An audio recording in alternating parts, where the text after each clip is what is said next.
다 함께 찬송가 321장을 부르시겠습니다. 321장 날 대속하신 예수께.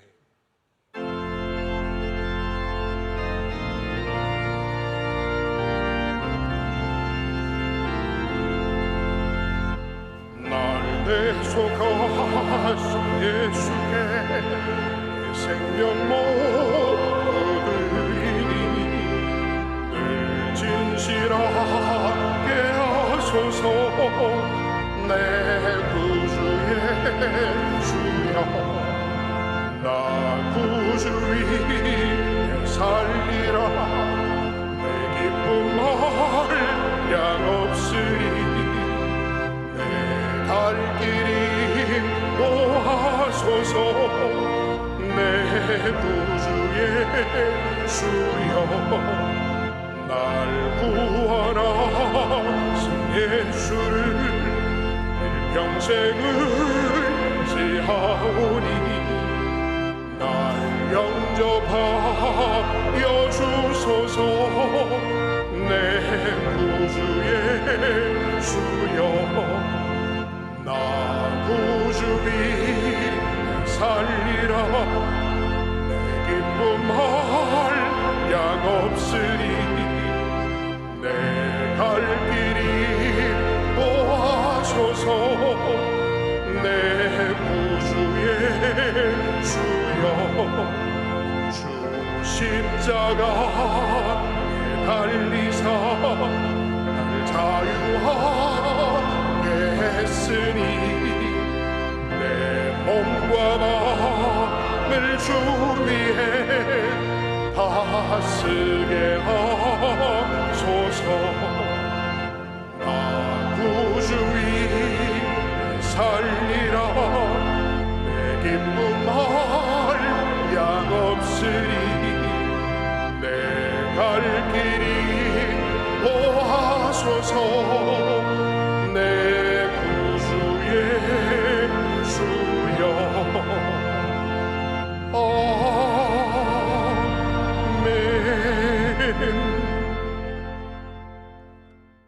수요일 밤 우리에게 주시는 하나님의 말씀은 신약 성경 고린도후서 3장 6절에서부터 11절까지의 말씀입니다. 신약 289면에 있는 고린도후서 3장 6절로 11절 말씀입니다. 이 말씀을 저와 여러분 한 절씩 교독하시고 마지막 11절은 함께 합독하겠습니다. 그가 또한 우리를 새 언약의 일꾼 되기에 만족하게 하셨으니 율법 조문으로 하지 아니하고 오직 영으로 함이니 율법 조문은 죽이는 것이요 영은 살리는 것이니라.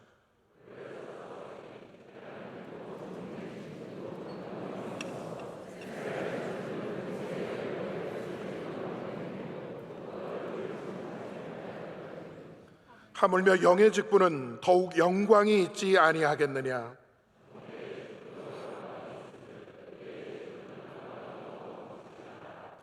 영광되었던 것이 더 큰 영광으로 말미암아 이에 영광될 것이 없으나 없어질 것도 영광으로 말미암았은즉 길이 있을 것은 더욱 영광 가운데 있느니라. 아멘. 창립 42주년 준비위원이 각각 준비한 특순으로 하나님께 영광 돌리겠습니다. 오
교회 사랑하는 찬양대가 찬양으로 하나님께 영광 돌리겠습니다.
이제 담임 목사님께서 영은 살리는 것이니라 제하의 말씀 선포하실 때 큰 은혜의 시간이 될 줄 믿습니다. 오늘 주신 말씀, 우리 고린도후서의 말씀을 통해서 영은 살리는 것이니라의 제목으로 하나님의 말씀을 전하겠습니다.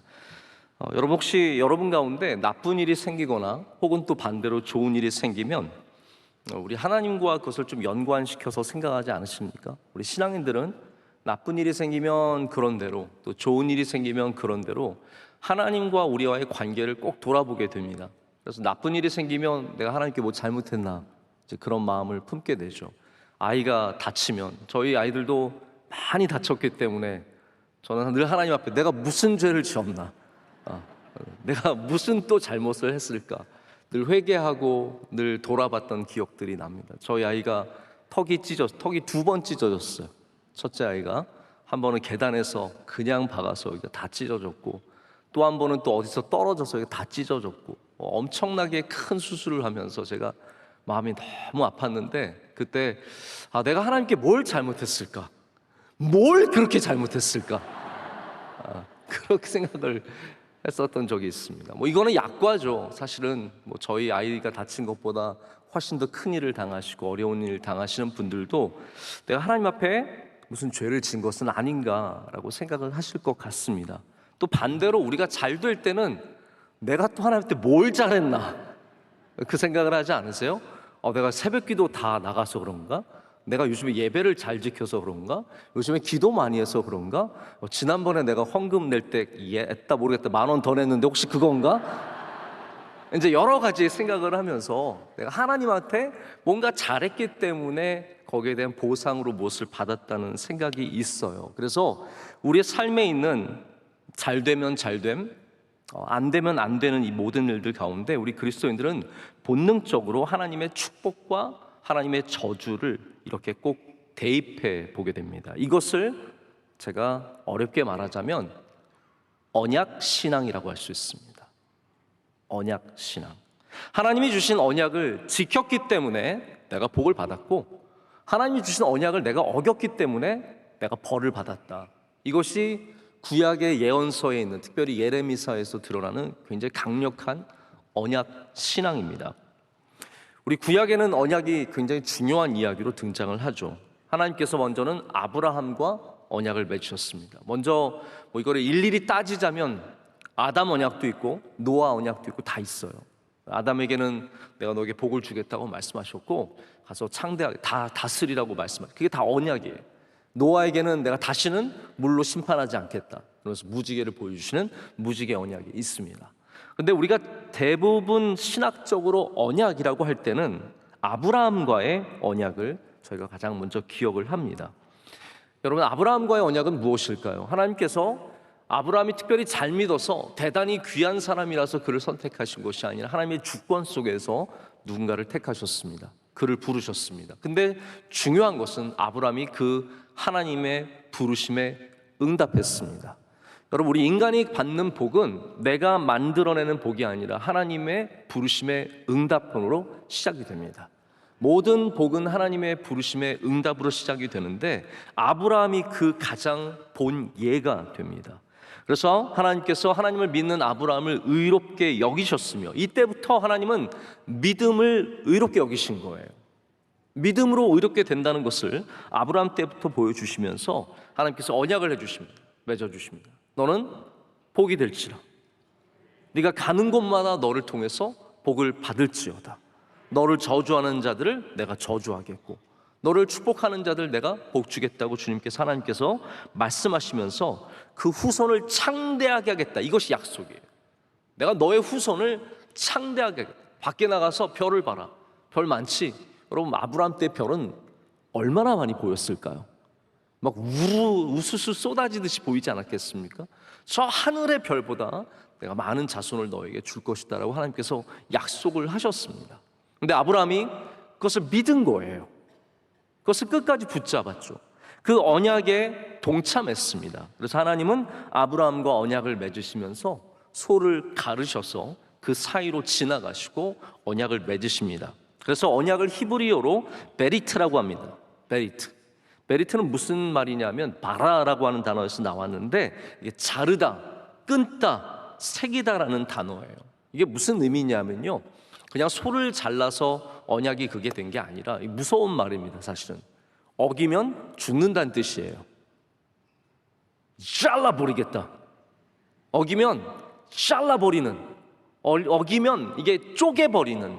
그렇기 때문에 언약을 이 아브라함이 받을 때는 정말로 엄중한 마음으로 받았다는 거죠. 우리처럼 뭐 언약은 언약이겠지 뭐 이 정도가 아니라, 여러분, 약속이라는 것을 우리가 얼마나 쉽게 어기며 또 약속이라는 것이 얼마나 이 세상에서 별 의미가 없습니까? 그러나 하나님의 이 언약에 대해서는 하나님께서도 영원토록 이 언약을 지키시고 하나님의 백성들도 이 언약을 지키기를 원하셨습니다.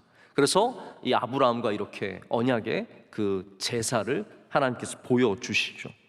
언약은 하나님께서 주도권을 갖고 계신 굉장히 신비한 우리와의 관계입니다. 그런데 그게 끝이 아닙니다. 이 언약은 쌍방이잖아요. 모든 계약이 쌍방이듯이 언약도 쌍방입니다. 하나님께서 약속하셨고 그 약속을 믿고 따르며 행하는 아브라함이 있었기 때문에 그 언약에 능력이 있게 되었습니다. 그래서 하나님은 그 아브라함의 믿음을 귀하게 여겨주시는 거예요. 왜냐하면 아브라함의 믿음 없이는 그 언약이 완성되지 않기 때문입니다. 하나님 홀로, 제가 늘 창조론에 대해서 말씀을 드리면서 하나님의 창조의 신비에 대해서 말씀을 드릴 때 이 말씀 꼭 드리는데, 하나님은 하나님의 사랑을 우리에게 베풀어 주시길 원하셨기 때문에 하나님께서 심심해서 우리를 만드신 것이 아니라 하나님의 사랑의 대상으로서 우리를 만들어 주셨습니다. 이 세상을 하나님의 사랑의 대상으로서 사랑을 베푸실 곳으로서 창조하셨다는 거죠. 하나님은 늘 이렇게 일방적이지 않으신 부분이 있습니다. 우리는 그 하나님의 사랑을 받고 또한 우리는 그 하나님의 사랑을 인정함으로써 우리가 하나님께 영광을 올려드리게 되죠. 그리고 우리는 하나님을 사랑하는 존재가 되어 갑니다. 그래서 이 언약이라는 것도 역시 하나님과 아브라함 사이에 맺어진, 더 크게는 구약에서는 이제 좀 이따가 모세, 오늘 말씀에도 모세가 등장하잖아요. 이 모세와의 언약으로 확대되고 더 심층화되는 그러한 현상들이 나오게 됩니다. 자, 이게 이제 우리가 말하는 율법이에요. 율법도 그래서 그냥 법 조항만이 아니라 하나님께서 우리와의 관계 속에서 맺어준 언약의 일종입니다. 바로 오늘 바울이 그 율법을 언약으로 표현을 하면서 이제는 그 옛날에 하나님이 모세 때 주신 그 영광이 쇠하는 그러한 모세와 같은 그러한 모습의 율법이 아니라 이제는 하나님께서 영원히 영광 받으실 새 언약을 우리에게 주셨다라고 말씀하고 있습니다. 더욱더 중요한 것은 바울이 무엇의 일꾼이냐는 거예요. 자, 여러분은 어떠한 일꾼이세요? 정체성이 있어야 합니다. 나는 어떠한 일꾼이다. 나는 열심히 나오는 일꾼이다. 나는 지각하지 않는 일꾼이다. 나는 정직한 일꾼이다. 나는 성실한 일꾼이다. 다 좋습니다. 근데 바울이 말하는 건 어떤 의미냐면요, 바울이 지금 1장과 2장에 내가 왜 고린도로 안 갔는지 한참 설명을 했잖아요. 고린도 사람들이 처음에 바울에게 했던 말이 무엇입니까? 너 오기로 했다가 안 왔지 않냐? 당신 목사님 오기로 했는데 왜 안 오세요? 당신은 거짓말쟁이입니다. 당신은 굉장히 우리를 기만했습니다.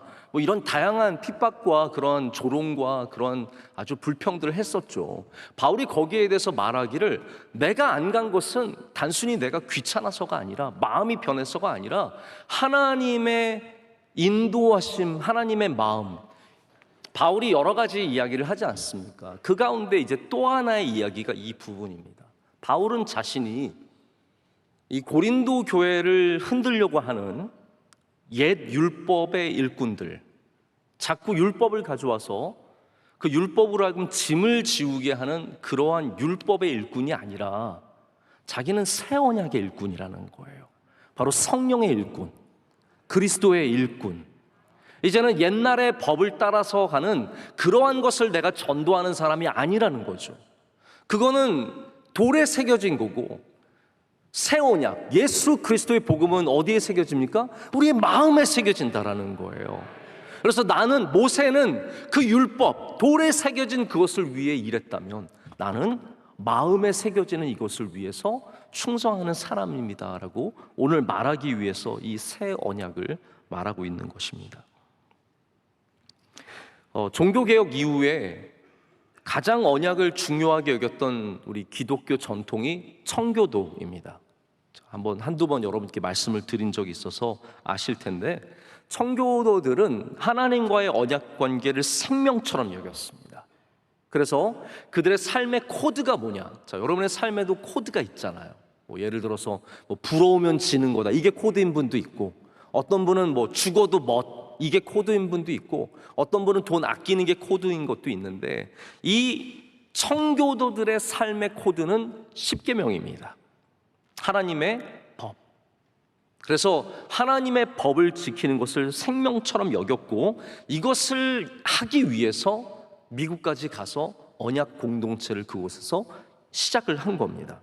그런데 이게 어떤 문제를, 어떠한 현상들을 만들어내느냐 하면요, 예를 들어서 마을에, 제가 처음에 말씀드린 이야기가 비슷해요. 마을에 병이 돌면 뭐라고 생각하겠어요? 청교도들은 뭐라고 생각하겠어요? 그의 삶의 모든 코드는 하나님과의 언약 관계예요. 하나님의 법을 지켰느냐 안 지켰느냐 이거예요. 그러니까 마을에 병이 있으면 누군가가 죄를 진 거예요.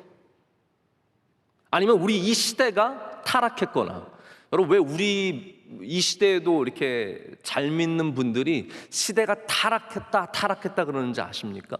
물론 시대가 타락한 부분도 있는데 그게 다 청교도 전통이에요.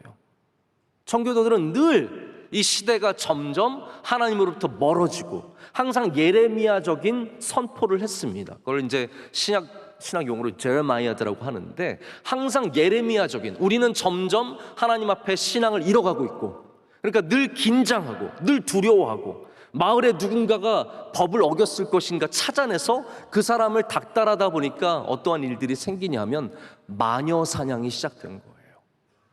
그래서 누군가가 저 여자가 주술을 썼다, 그래서 사람들이 대충 재판해서 화형해 버리는 거죠. 그러니까 이런 일들이 청교도 사회에 사실은 빈번하게 일어났기 때문에 청교도가 굉장히 음울하게 사실은 20세기 초반까지 역사를 통해서 이렇게 보여졌습니다. 이 청교도를 재해석하고 지금의 청교도의 모습을 되찾은 건 얼마 되지 않아요. 불과 이게 1세기도 되지 않습니다. 1940년대부터 청교도 문학을 되찾고 그들의 삶을 점점 더 들여다보면서 청교도가 그렇게까지 음울한 사람은 아니었다는 것을 발견하게 되는 거죠. 여러분, 그래서 우리 대한민국도 사실은 이 청교도적인 신앙을 가진 많은 선교사들이 와서 가르쳤기 때문에 우리 안에도 자연스럽게 어떤 일이 생기면 뭐 잘못했나 보다, 어떤 좋은 일이 생기면 잘했나 보다의 자동적인 생각이 있어요. 그런데 여러분, 우리는 새 언약의 일꾼이 되어야 합니다. 우리 당연히 물론 우리의 삶 가운데 어려운 일이 있을 때 하나님 주시는 메시지가 있어요. 메시지를 받는 것이 중요한 것이지 공식으로 나와서는 안 된다는 거예요. 어려운 일이 생기면 잘못한 거고, 좋은 일이 생기면 내가 뭐 잘한 거고. 여러분, 이건 공식입니다. 근데 우리가 욥기를 통해서 뭘 배웠습니까? 하나님의 인과응보의 공식은 당연히 있지만 그보다 더 큰 것이 하나님의 주권이라는 거예요. 거기에 매여 있으면 안 된다라는 거죠. 이 빌닷과 뭐 이런 욥의 친구들은 전부 다 거기에 매여 있어서 항상 욥을 그거로 비난하잖아요. 너는 뭔가 잘못했다는 거죠. 근데 여러분, 새 언약을, 예수 그리스도의 복음을 받아들이지 않으면 우리도 영원토록 이 함정에서 벗어나지 못해요. 아프면 내가 뭘 잘못했지, 자녀가 잘 되면 뭘 내가 잘했지. 아니에요. 제가 살아보니까 저는 계속 못하는데 하나님이 복을 주시더라고요. 제가 지난번에도 한번 그런 말씀 드린 적이 있는데요, 저희가 이제 10년 만에 아이를 가졌을 때, 저희가 유산을 2번 하고 나서 생기지도 않다가 갑자기 애가 딱 생겼어요. 그때 제가 생각을 해봤어요. 내가 뭘 잘했지? 정말 좀 그랬어요. 내가 이번엔 뭘 잘했을까?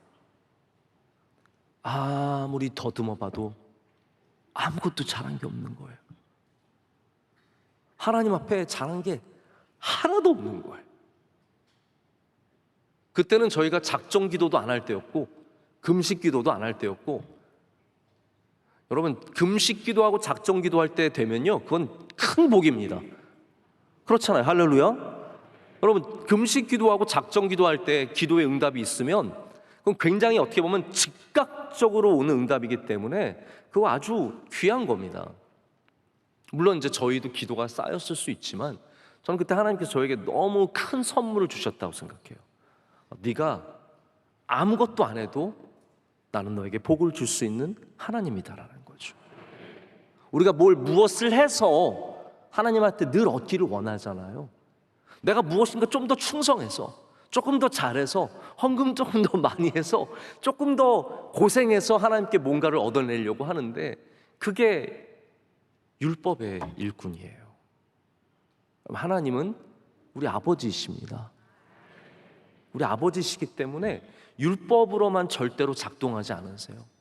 하나님은 새 언약을 우리에게 주셨습니다. 예수 그리스도, 복음은 무엇입니까? 믿는 자가 구원을 얻는다라는 것이에요. 할례를 받아서 구원을 얻는 것도 아니고, 유대교로 전향을 해서가 아니고, 안식일을 철저하게 지켜서 안식일에 10걸음도 안 걸어서 구원을 얻는 것이 아니라 바로 예수님께서 죄인인 나를 구원하셨다는 그 복음을 믿기만 하면 우리가 구원을 받는다는 거죠. 그게 하나님께서 우리에게 주시는 선물이에요. 여러분, 어떻게 구원받았습니까? 우리는 오늘도 죄 지었는데요. 오늘 우리는 여전히 부족한데요. 왜 하나님께서 여러분의 집을 멸망시키지 않으십니까? 우리가 그렇게 죄가 많은데요. 새 언약, 복음, 이것이 우리가 붙잡아야 하는, 바울이 지금 우리에게 말하고 있는 자신이 일꾼된, 자신이 종된 것이 바로 새 언약이다라고 제시하고 있습니다. 이 새 언약이 제가 찾아보니까 굉장히 이단들이 많이 쓰는 용어예요. 그래서 제가 보면 우리 기독교인들이 많이 안 쓰면 이단이 뺏어가요. 이게 문제라고 생각을 해요. 새 언약이라는 용어 자체를 우리가 많이 안 씁니다. 그러다 보니까 이 이단이 가져갔어요.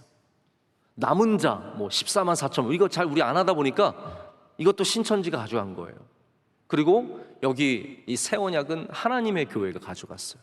제가 새 언약을 좀 찾아보려고 쳤더니 전부 다 하나님의 교회 자료들이. 그래서 볼 거 없다. 여러분 조심하셔야 돼요. 잘 분별하셔야 됩니다. 궁금해서 그냥 인터넷 나온 거 다 보시면 안 돼요. 철저하게 여기가 어떠한 소스에서 나온 건지 보셔야 됩니다. 그래서 하나님의 교회나 다양한 이단들이 얼마나 많은 자료들을 앞에 내놓는지 모릅니다. 네이버의 상단에 다 차지했어요. 쫙 차지했어요. 넘겨도 끝이 없어요. 찾을 수가 없어요. 그래서 전문가 이렇게 신학적인 교육을 갖고 또 다양한 연구 활동을 해보지 않으면 이런 거 여러분께서 굉장히 조심하셔야 됩니다. 그냥 궁금하다고 찾아보고 처음 나오는 게 맞겠지? 아니에요. 모르면요, 차라리 목사님한테 물으세요. 목사님도 모를 가능성이 굉장히 크지만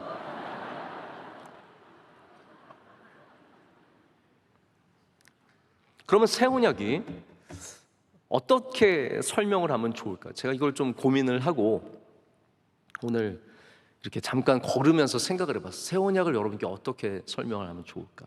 당연히 율법과 예수 그리스도 이렇게 대비하면 되지만 한번 이렇게 말씀을 드려볼게요. 여기 참 신실한 남자가 있습니다.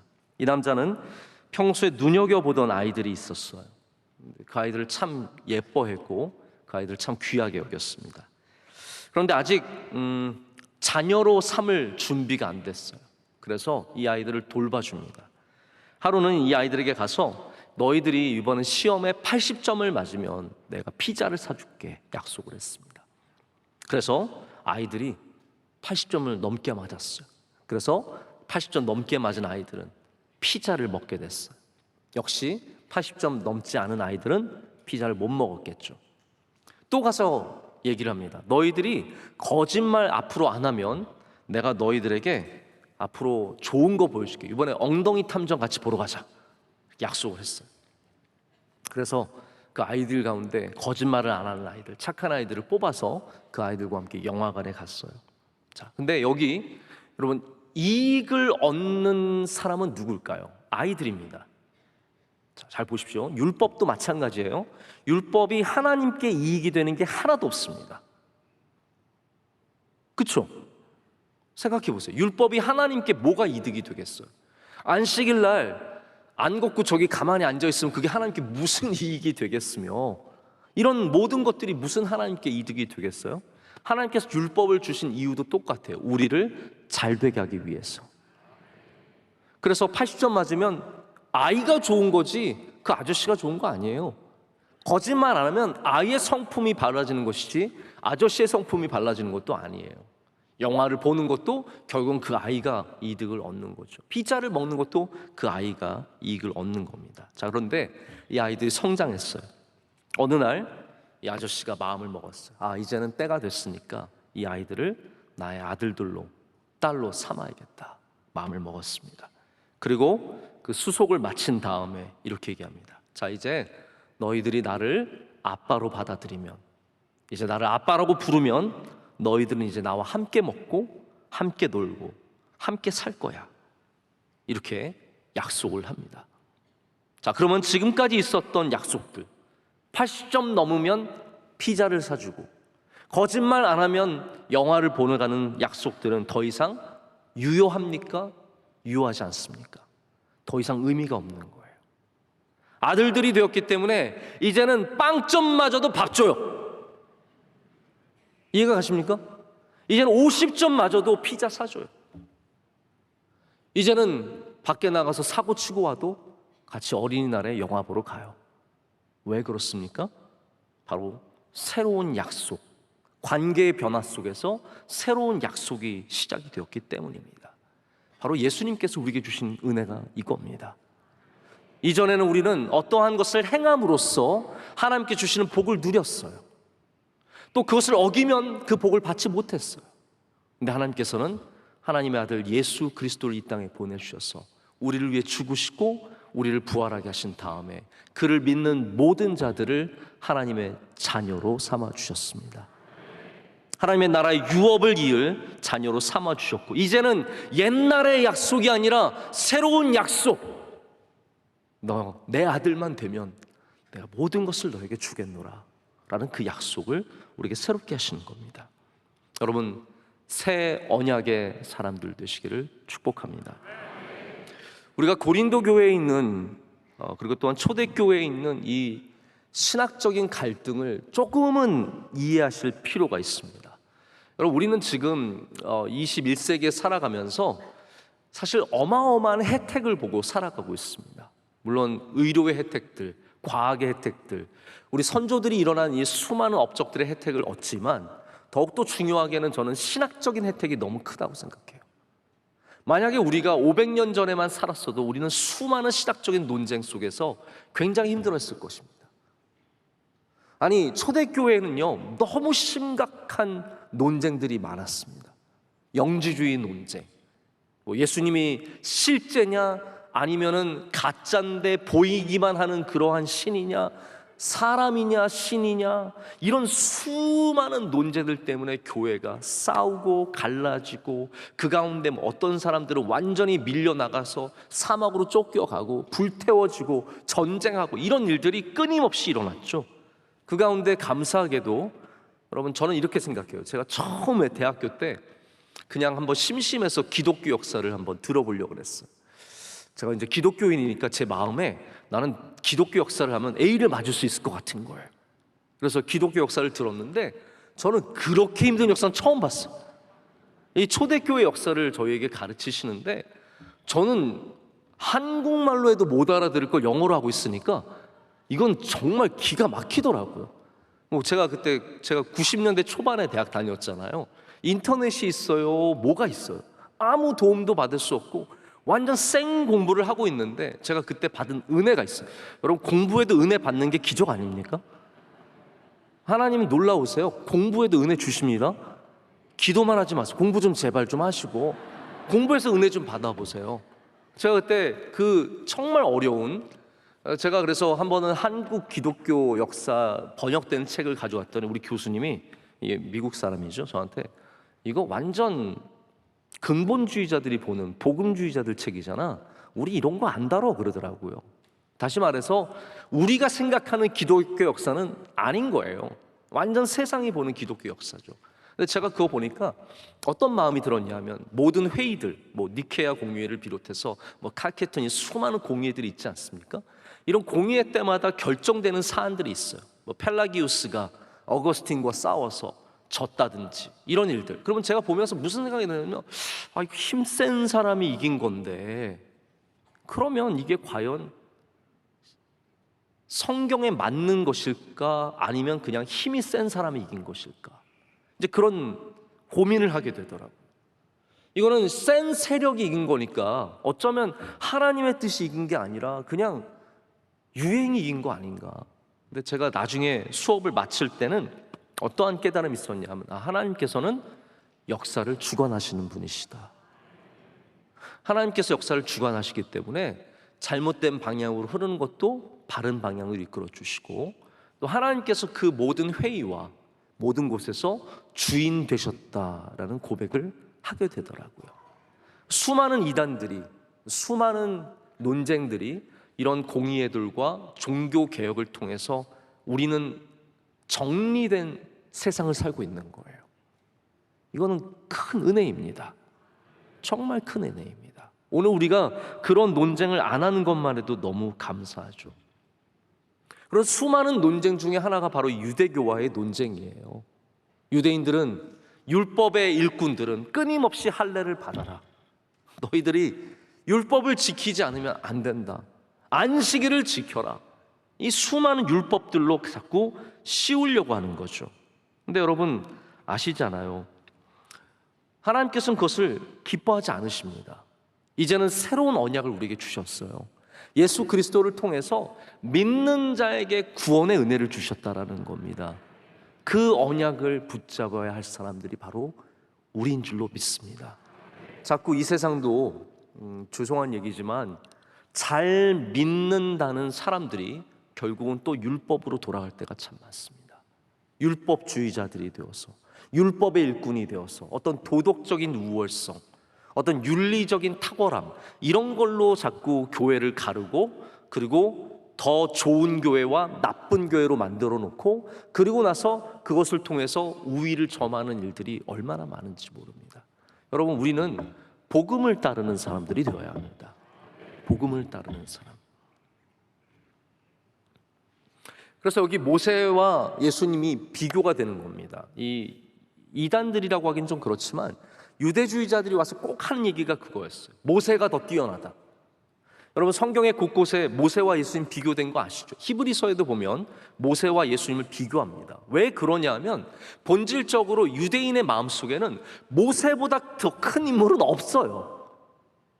그런데 예수님이 모세보다 크다고 하니까 이게 자꾸 마음에 와서 걸리는 거예요. 그래서 유대주의자들이 또 와서 아니야, 모세가 더 커. 근데 오늘 말씀에 이제 바울은 그렇지 않다라는 거예요. 모세의 영광은 없어질 영광이고 예수 그리스도의 영광은 영원한 영광이라는 거예요. 여기 근본적인 차이가 있다라는 거죠. 여러분, 제가 지금 비록 젊은 것도 아니고 나이가 많은 것도 아닌 애매모호한 이제 이 시간을 지나가고 있는데 저는 지금이 참 좋습니다. 저로 누가 10년 전으로 돌아가고 싶냐면 저는 아니요. 저는 지금이 좋습니다. 너무너무 행복하고 지금 감사한데, 제가 여기에 머무는 것은 너무나 감사한 일이지만 저는 사라질 사람이에요. 저는 금방은 안 사라집니다. 그러나 저는 사라질 사람이에요. 그렇기 때문에 명성교회의 영광은 어디에 있어야 합니까? 예수 그리스도께 있어야죠. 우리는 다 왔다 가는 사람인데요. 모세가 영원토록 영광을 누리려고 한다? 그건 하나님 보시기에도 맞지 않는 겁니다. 아무리 모세가 뛰어난 사람이었지만 그 얼굴에 있었던, 좀 이따 설명드리겠지만 그거 다 사라지는 거예요. 오직 예수 그리스도의 영광만, 예수 그리스도의 복음만 영원한 것입니다. 그럼 우리는 무엇의 일꾼이 되어야 할까요? 율법, 모세, 돌판에 새긴 조문입니까? 아니면 우리 마음에 새긴 새 언약, 예수 그리스도입니까? 우리는 그리스도의 일꾼이 되어야 한다는 겁니다. 제가 시간을 보니까 이미 많이 지나갔어요. 저는 오늘 한 반 정도 지금 말씀을 드렸는데 많이 지나가서 제가 다 끝내지 않고 하나만 말씀을 드리고 이제 말씀을 맺도록 하겠습니다. 지금까지 어떻게 보면 바닥을 깔아놓은 건데 1층밖에 못 올리고 끝날 것 같아요. 우리가 어떠한 새 언약을 받아들였냐면요, 바로 살리는 영의 새 언약을 받아야 합니다. 율법은 써있는 조문입니다. 새 언약은 영에 새겨지는 것이다 라고 말했습니다. 우리 안에 새겨집니다. 자, 이거를 제가 그리스도의 편지, 우리 지난주에 나눴던 그리스도의 편지에 대한 말씀에서도 마음에 새긴다라는 말씀이 있잖아요. 이게 굉장히 중요한, 유대인들이 알 수 있는, 그 당시에 사람들이 알 수 있는 굉장히 중요한 말씀이에요. 왜냐하면 율법은 돌판에 새긴 하나님의 약속이에요. 마음에 새긴다는 말은 무슨 말씀일까? 지금 우리가 그냥 문학적으로 또 그냥 통상적으로 마음에 새긴다 하면 내 마음에 남아있는, 좀 깊이 새겨진, 오랫동안 남아있는 무엇이라고 생각하겠지만, 사실 이 마음에 새긴다는 것은 굉장히 문자적인 의미 그대로를 갖고 있습니다. 제가 설명을 드릴게요.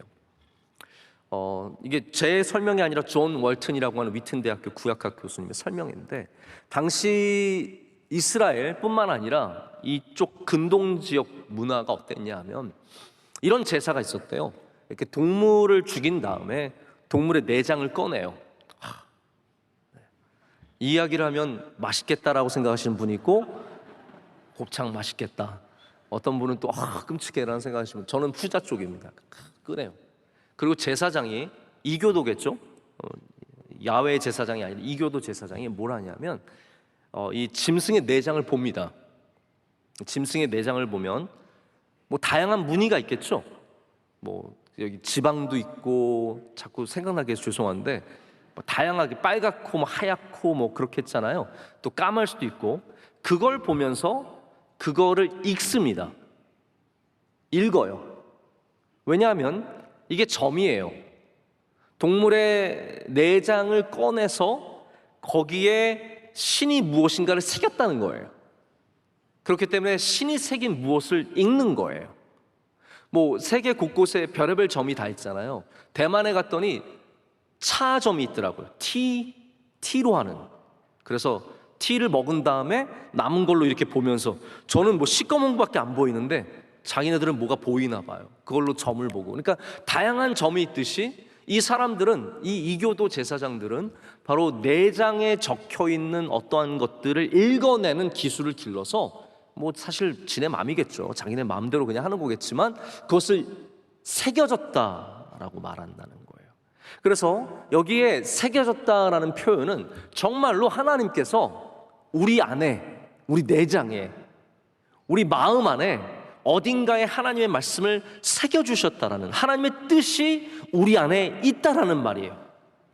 우리가 내장을 꺼낼 건 아니지만 이 안에 하나님이 주신 것들이 새겨졌다라고, 그래서 마음에 새긴다라는 표현을 쓴다는 거죠.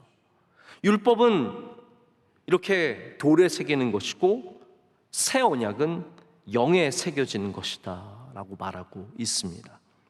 여러분, 그것은 바로 어떤 의미를 갖고 있냐면, 바로 우리를 살리는 영이, 육이 우리를 살리는 것이 아니라 영이 우리를 살린다는 의미를 갖고 있습니다. 예수 그리스도께서 그것을 이루시는 분이시며, 예수 그리스도께서 우리를 영으로 살리실 뿐만 아니라 주님의 은혜로 말미암아 이제 우리가 하나님의 자녀가 되었다는 것을, 그것이 우리 안에 새겨졌다는 것을 말하고 있습니다. 여러분, 가장 큰 변화가 신분의 변화입니다. 제가 이제 옛날에 농담 삼아 그런 했던 얘기가 기억이 나요. 저희 어렸을 때는 금성이 있었습니다. 골드스타 아세요? 골드스타. 지금도 멕시코 이런 데 가면 골드스타 TV가 있고 그래요. 골드스타. 그래서 20세기의 가장 큰 이 태양계의 변화는 금성이 LG가 됐다라는 거. 이제 이게 가장 큰 변화다. 태양계의 가장 큰 변화다라고 농담 삼아 얘기를 하는데, 골드스타가 말 그대로 LG가 됐어요. 저희는 이제 LG가 훨씬 익숙하지만 우리 어렸을 때는 골드스타를 참 많이 썼죠. 여러분, 이 변화라는 것이 정체성의 놀라운 변화를 가져오게 됩니다. 우리가 새 언약을 받았다라는 것은 이제는 우리가 종이 아니라 아들이 되었다는 뜻이에요. 이제는 우리가 그냥 단순한 백성이 아니라, 시민이 아니라 이제는 우리가 하나님의 자녀가 되었다는 뜻이라는 거죠. 이것이 바로 영으로 살리는 일의 아주 근본적인 핵심적인 가치입니다. 여러분, 그렇기 때문에 새 언약을 받은 우리는 또한 새 언약을 전하는 사람이 되어야지 옛 언약을 전하는 사람이 되어서 안 됩니다. 자, 이걸 꼭 말씀을 드리고 싶고, 이걸로 이제 말씀을 맺으려고 합니다. 많은 분들이 결국은 기독교를 전하지만 여전히 구약을 전할 때가 참 많습니다. 죄송한 얘기입니다만, 믿음 생활 잘하는 분들 가운데 예수님은 믿지만 모든 삶은 구약적으로 살아가는 분들도 굉장히 많이 있습니다. 뭐 제7일 안식일교가 사실 구약 율법을 그대로 지키는 아주 대표적인 그러한 사람들이기도 하지만, 우리 안에서도 여전히 율법적으로 생각하고 여전히 인과응보적으로 생각하고 하나님의 사랑보다는 율법이 훨씬 더 크게 느껴지는 사람들이 있다는 거죠. 그러다 보니까 전도를 해도 어떻게 전도합니까? 결국은 그런 게 다 문제예요. 술 마시고 담배 피고 이런 것들 때문에 전도가 안 되고, 저 사람은 술 마셔가지고, 저 사람 담배 펴서. 여러분, 담배 펴도 구원을 받을까요? 안 받을까요? 이거 봐요. 자신이 없잖아요. 술 마시면 구원을 받을까요? 안 받을까요? 안 받죠. 그렇죠? 그렇게 말할 수 있습니까? 여러분, 우리는 제가 오해하지 마시고, 저는 담배도 안 피고 술도 안 마시는데, 제가 이런 말씀을 드리는 이유는 여러분 하라고 해서 말씀드리는 게 아니에요. 하는 분들도 있어요. 그리고 실제로. 그런데 정말로 중요한 것은 복음이 우리를 살린다라는 거예요. 복음이 우리를 구원한다라는 겁니다. 다른 걸 해도 괜찮다는 말이 아니에요. 근데 복음 안에 들어오면 나쁜 거 안 하게 되어 있죠. 근데 우리는 율법이 먼저고 복음이 나중인 거예요. 아니에요. 복음이 먼저라는 거죠. 복음이 들어오면 우리도 성화된 삶을 살게 하는 거죠. 술 취하지 않게 하고, 방탕하지 않게 하고, 거짓말하지 않게 하고, 세상에서 타락한 삶을 살지 않게 하는 그 힘이 우리의 율법에 있는 것이 아니라 새 언약에 있다라는 거예요. 근데 이게 주객전도가 되면 자꾸 전도할 때도 율법으로 전도하려고 하잖아요. 사도행전에 15장에 예루살렘 공회로 사람들이 모였습니다. 그때 베드로가 정말로 중요한 말을 합니다. 자, 그래서 이걸 안 읽을 수가 없어요. 사도행전 15장 7절부터 11절까지인데 제가 자막으로 띄워드릴 테니까 보십시오. 많은 변론이 있은 후에 베드로가 일어나 말하되, 형제들아, 너희도 알거니와 하나님이 이방인들로 내 입에서 복음의 말씀을 들어 믿게 하시려고 오래전부터 너희 가운데서 나를 택하시고, 또 마음을 아시는 하나님이 우리에게와 같이 그들에게도 성령을 주어 증언하시고 믿음으로 그들의 마음을 깨끗이 하사 그들이나 우리나 차별하지 아니하셨느니라. 이게 베드로가 하는 말입니다. 그런데 지금 너희가 어찌하여 하나님을 시험하여 우리 조상과 우리도 능히 매지 못하는 멍에를 제자들의 목에 두려느냐. 이게 뭡니까? 율법이에요. 이게 할례입니다. 이것이 율법이에요. 그러나 우리는 그들이 우리와 동일하게 주 예수의 은혜로 구원받는 줄을 믿노라 하니라. 이게 베드로가 이 말을 했기 때문에 예루살렘 공회가 결국은 피를 먹지 말 것, 음행하지 말 것, 목매어 죽인 것을 먹지, 이런 다양한 몇 가지만 딱 제한하고 나머지는 다 괜찮다는 거예요.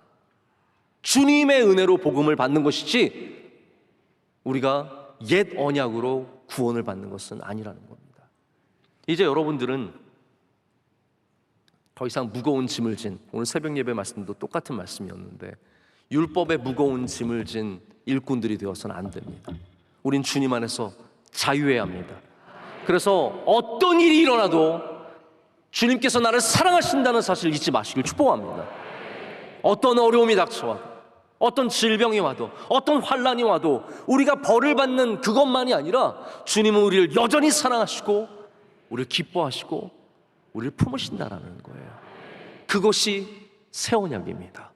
오늘 우리 모두가 새 언약의 일꾼이 되어서 이 세상 속에서 무거운 짐을 내려놓고 자유하게 우리 하나님의 크신 사랑 속에 살아가기를 간절히 소망합니다. 우리 함께 찬양하겠습니다. 이 시간 찬양할 때 아버지 사랑 내가 노래에 함께 찬양합니다.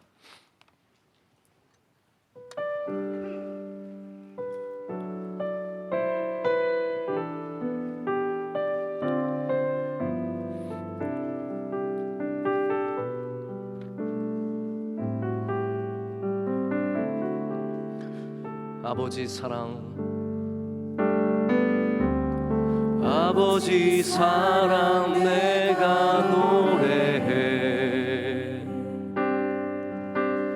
아버지 은혜 내가 노래해. 그 사랑 변함없으신 거짓없으신 성실하신 그 사랑, 상한 갈대 꺾지 않으시는 꺼져가는 등불 끄지 않는 그 사랑, 사랑 변함없으신 거짓없으신 성실하신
이제는 우리 주 예수 그리스도의 크신 은혜와 하나님 아버지의 영원하신 사랑과 성령님의 함께하시며 임재하심이 주의 말씀을 붙잡고 새 언약의 일꾼이 되어 나가는 주의 모든 사랑하는 사람들에게, 주의 가정에, 주의 또한 베푸시는 일들 가운데 이제로부터 영원토록 함께하시기를 간절히 축원하옵나이다. 아멘.